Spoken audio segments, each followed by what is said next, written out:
Borrowing money from Klarna can be done through their financing options, allowing you to make purchases and manage repayments flexibly.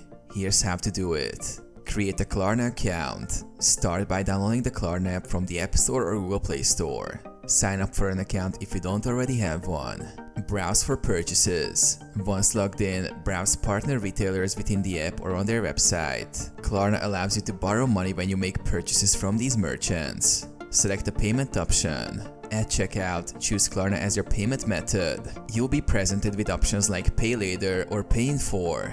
If you want to borrow a larger amount, you may also see financing options for longer repayment periods. Apply for financing. If you select the financing option, follow the prompts to apply. You will need to provide personal information, and Klarna will assess your creditworthiness. Review terms. Carefully read the repayment terms, including interest rates and fees associated with borrowing. Complete your purchase. Once approved, confirm the transaction.